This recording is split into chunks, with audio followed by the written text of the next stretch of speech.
Hello,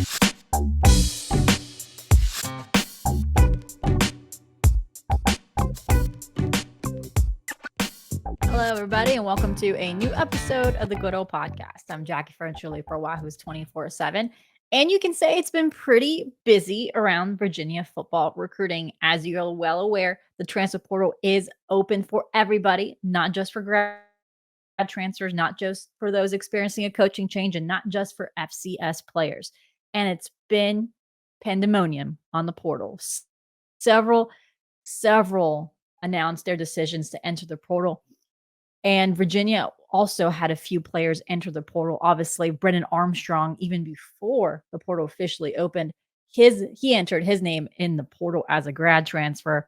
But Virginia had a few players enter after the portal opened, including starting corner Ventrell Cypress, who's seeing quite a lot of interest, including from UCLA, Ohio State, Penn State. So a lot of schools have shown interest in Cypress, including some SEC programs. So what does this mean for Virginia? So on the show today, we're going to break down a few interesting tidbits from the portal. We're also going to break down some high school recruiting because that is still going on. Virginia is on the road recruiting high school athletes, as well as having in-home visits with high school athletes, as well as transfer targets, and hosting them on visits. So we'll kind of break down some of the top headlines around the recruiting front. Obviously, if you want more in detailed coverage on Virginia recruiting, you can go ahead and subscribe to Wahoo's 24/7. We're actually running a pretty good deal right now. It's 50% off of their VIP subscription, which now includes Paramount Plus subscription, which is often not the case. So usually you do not get the Paramount Plus subscription if you get a 24/7 subscription on a promo, but you will be able to get that Paramount Plus subscription with a Wahoo's 24/7 subscription at this moment. So, and if you are a Wahoo's 24/7 subscriber and you've been following it, we've been kind of on top of which targets Virginia has been evaluating and then eventually offering through our transfer portal tracker. So some of the big names right now to know is quarterback Tony Muskett from Monmouth. He was the one quarterback that has been publicly offered by Virginia at this time. He also has an offer from Missouri. He's kind of shut things down as far as talking to the media, but what we can gather, it is down to both Missouri and Virginia at this time. So he's kind of trying to figure out visits. We have not been able to confirm a set visit with Virginia. Virginia is still working with Muskett to figure out there is going to be a visit that takes place. So that is someone definitely to watch. But he's not the only target quarterback, because that is a position that Virginia really needs to kind of push, because that can have a lot of effect if you think about who has entered a transfer portal and who has not entered a transfer portal for Virginia. I know a lot of people are focusing in on who has already entered, and they've had about 9 players enter the portal. But the question will be if anyone will enter the portal before the closes in January 18th, but who may consider entering the portal in the spring when it reopens. And a lot of those decisions are going to really factor in who is the starting quarterback, who is the projected starting quarterback for Virginia football. So getting the right quarterback target is not only going to have some ramifications on the field, of course, but it's also going to have some ramifications in that locker room of some guys making some tough decisions on whether or not they would enter the portal or what their future will look like. So obviously that is something we're monitoring. And another name to know is Clemson quarterback Billy Wiles. That's someone, again, they've been monitoring. I've said to our subscribers that I think Virginia, from talking to people, they are looking at 1 or 2 quarterbacks. Obviously looking at one quarterback that could come in and start right away, obviously compete for a starting job right away. But you're also looking at building depth in the room, that you have Jay Wolfick, Davis Lane, and Delaney Crawford as your only scholarship quarterbacks on grounds right now. Obviously, you're going to get Anthony Colandrea coming in after he signs in December and early signing day. But you still need to add depth in that position. You need more experienced depth in that position, because if your starting quarterback goes down, you want to have options at the backup position, especially when Jay Wolfick will be transitioning to baseball in the spring and will not be able to participate in spring ball. So that is someone to watch out for. Another name that you have heard is spoken about is wide receiver Malik Washington. He is set to visit this weekend for Virginia on an official visit. Again, he's been a name that we've talked about for the last week or so on Wahoo's 24/7. He had an in-home visit with Coach Higgins as well, and things are moving in a good direction. Then Virginia also offered wide receiver Jaden Higgins. He is a Eastern Kentucky wide receiver who has 3 years of eligibility. He's connected to the program in several ways, including Will Bettridge and Deshaun Perry's family. They're all from South Florida and they know each other well. And he actually played Pee Wee ball with Bettridge. So that is someone to watch. Dejon Parker is a offensive tackle target. He will be visiting this weekend. He picked up an offer as well. So again, there are a lot of movements in the transfer portal because they will need to reinforce the trenches, both sides of the ball. They will need to add some depth in that secondary, which is why we know that Tylen Francis is someone that they keyed on pretty early. They're also going to want to add quarterback depth, and they're also going to add wide receiver depth. And honestly, they might even considering adding a tight end either in the high school ranks or in the transfer ranks because they do need to bolster that unit, especially with the way they want to run their offense.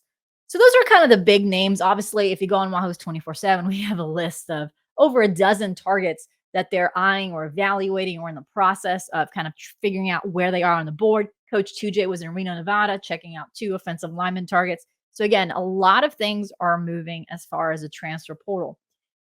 So, and in addition to that, there's stuff going on in high school recruiting as well. So we're going to take a quick break because that was a lot of information I just threw at you. And then we're going to touch base on what's going on in the high school front as Virginia looks to close this class strong and early signing day coming in about 2 weeks.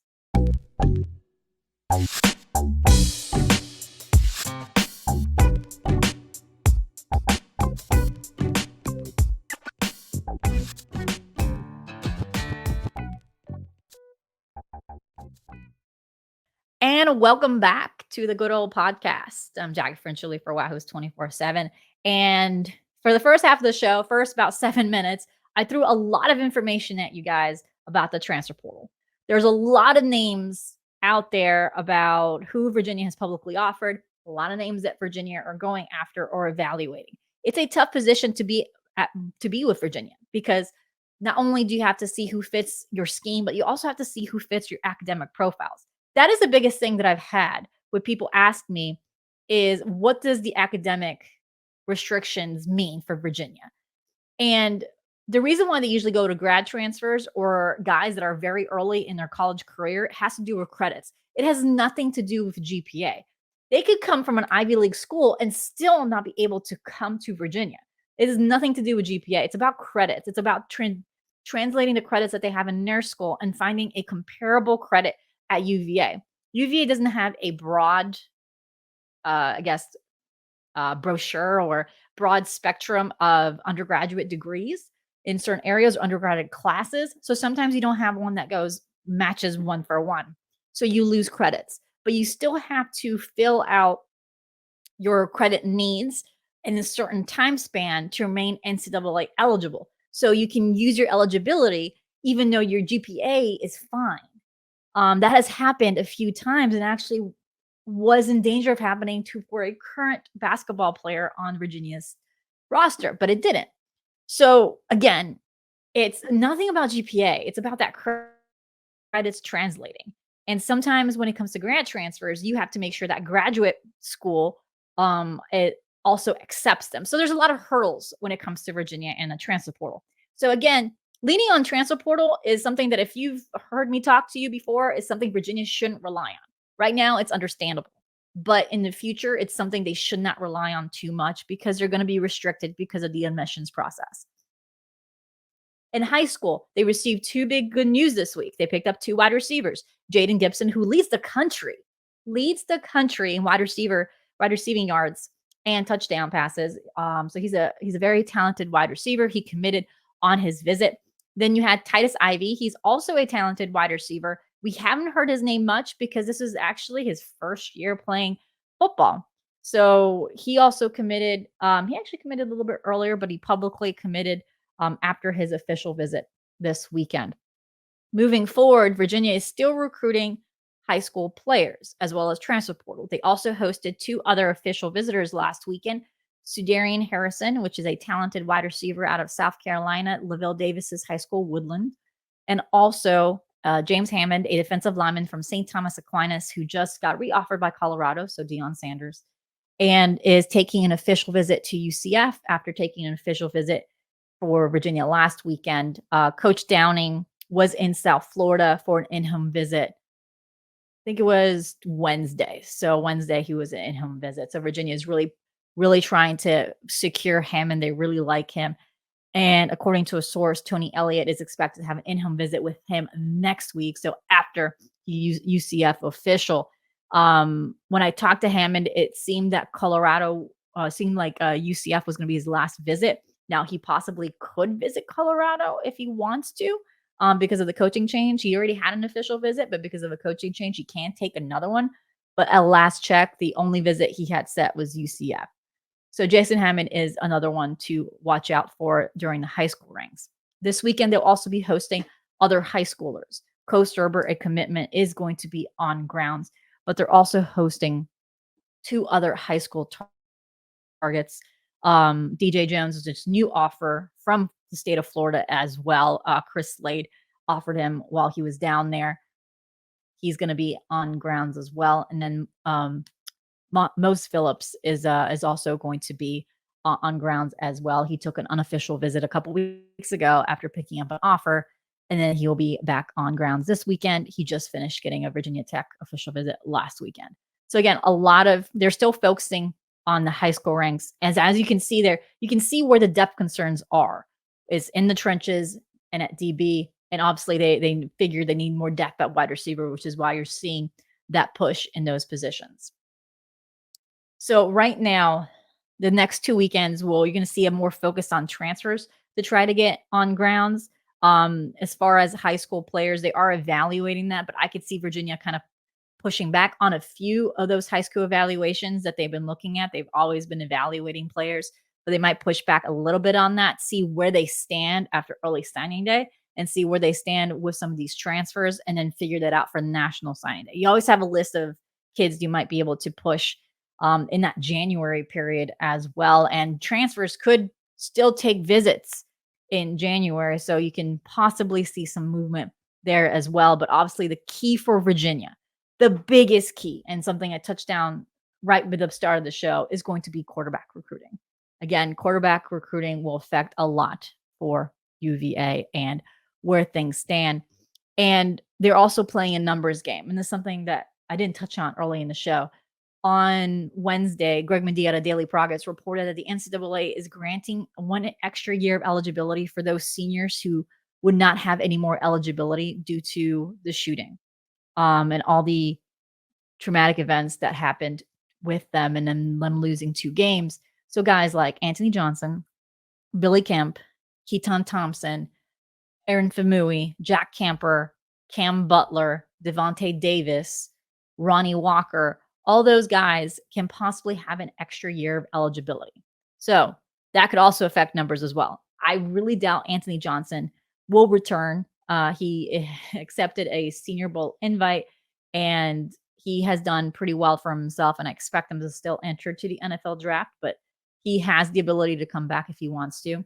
The ones that I would look after is Cam Butler, Devontae Davis, Jan Camper, those defensive linemen, Aaron Famui. Those are the guys that I would really look at, because that might change how Virginia approaches their recruiting away from the field, recruiting in the transfer portal and recruiting at high school.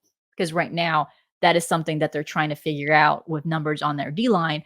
And if those guys come back, that means they're going to return a lot of experienced D linemen up front.